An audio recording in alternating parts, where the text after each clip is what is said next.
देखिए प्रश्न 1 का चौथा क्वेश्चन।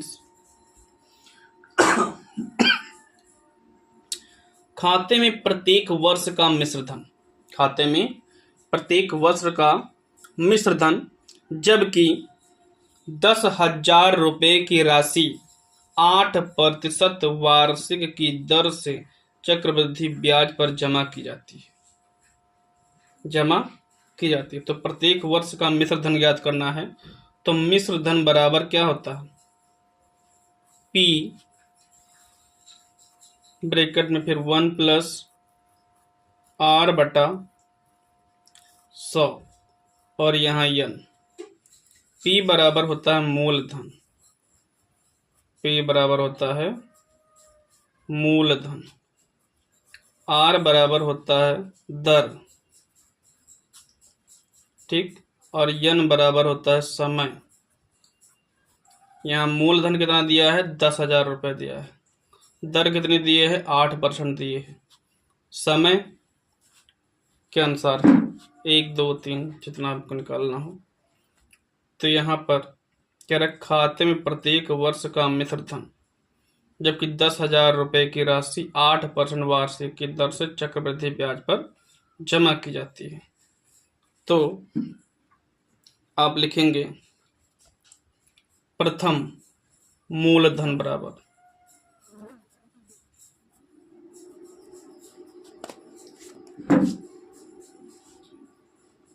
प्रथम वर्ष मूलधन यानी A1 बराबर 10,000, A1 बराबर 10,000। अब यहाँ लिखेंगे 1 वर्ष बाद,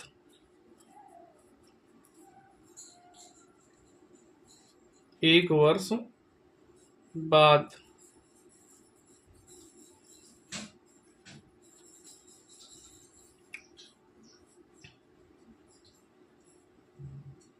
यानी A2। तो A2 बराबर हो जाएगा, ये सूत्र लग जाएगा 10,000 यहाँ 1 प्लस दर कितनी है? 8 है बटा 100, समय 1 वर्ष। तो 10,000 गुणे 100 एकम 100 और 108 बटे 100, 0 से 0 कट गए, 0 से 0 कट गए। 108 को इससे गुणा करेंगे, यहाँ पर 2 0 बचे हैं, 2 0 हम लिख लेंगे।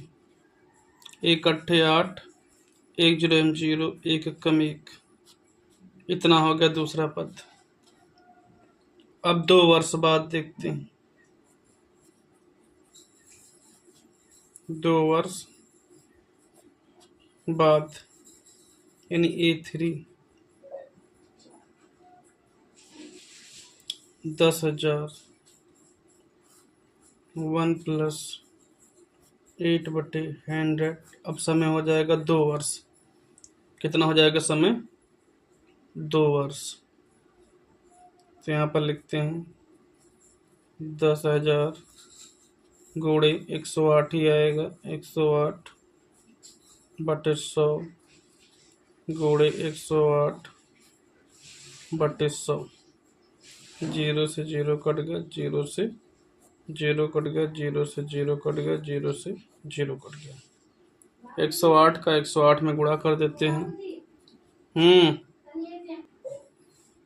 108 का 108 में गुणा कर देंगे तो 8 हैं 64 के 4, हासिल आवा 6, 8 जुड़े हम 0, हासिल 6 आ रहा, जोड़ो 6 हो जाएगा, 8 एक कम 8 हो जाएगा।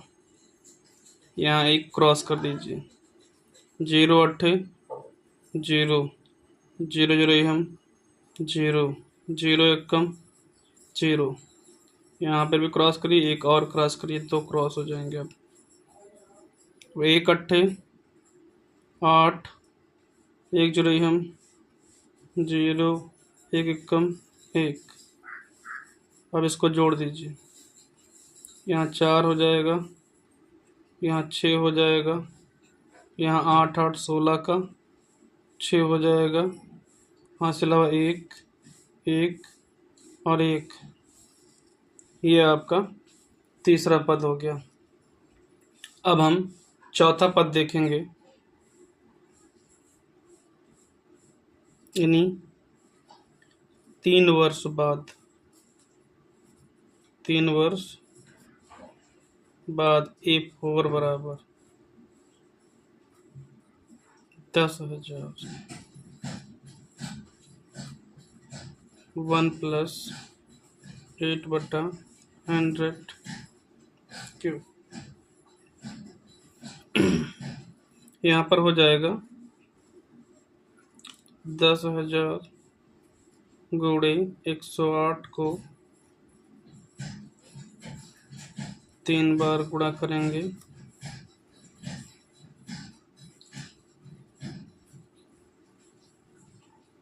इससे ये कट गया, इससे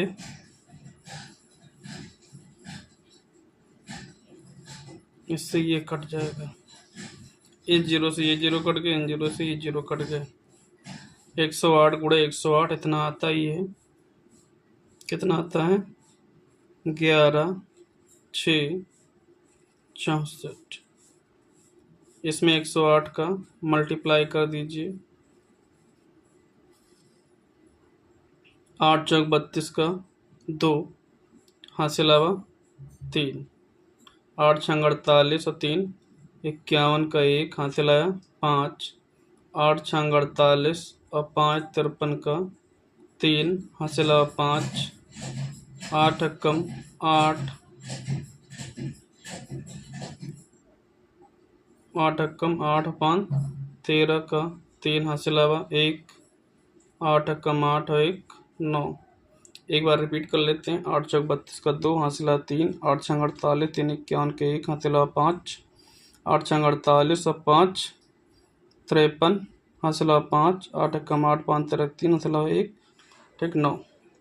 दूसरा है, यहाँ पर क्रॉस कर देंगे, ये 0 ही हो जाएगा, 3 2 5 1 2 3 4 1 5, फिर 2 क्रॉस हो जाएंगे, सेम आ जाएगा, 4 हो जाएगा,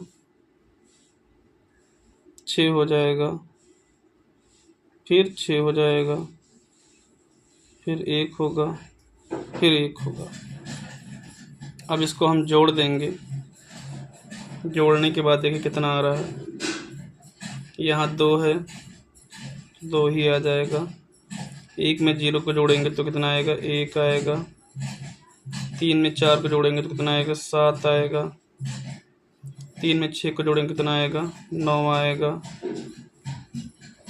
9 में 6 को जोड़ेंगे तो 15 आएगा, और हासिल 1 आया तो 1 1 2 हो जाएगा, फिर यहाँ पर 1 लिख देंगे।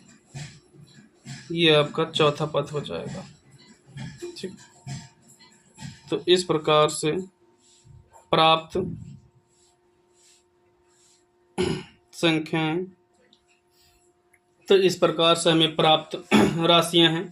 पहले 10,000, दोबारा में 10,800, तिबारा में 11,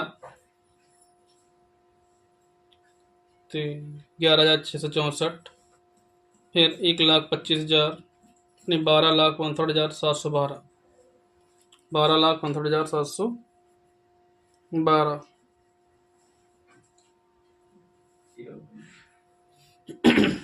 तो A2 minus A1, A2 minus A1, इन A2 कितना है 10,800 माइनस 10,800, D बराबर कितना आया 800 आया।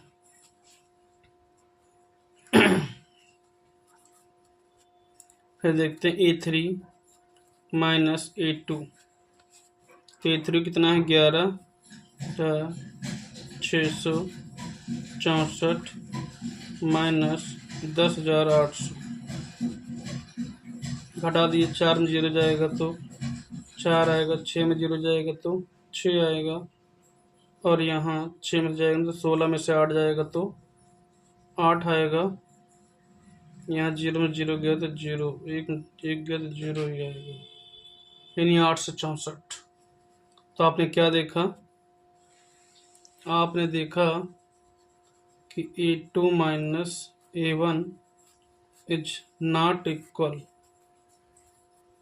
A3 माइनस A2, इसलिए यह AP नहीं है, AP नहीं है, इसलिए यह AP नहीं है। आपका प्रथम क्वेश्चन के चारों क्वेश्चन कंप्लीट हो गए हैं। अब अगले पार्ट में हम दूसरा क्वेश्चन देखेंगे।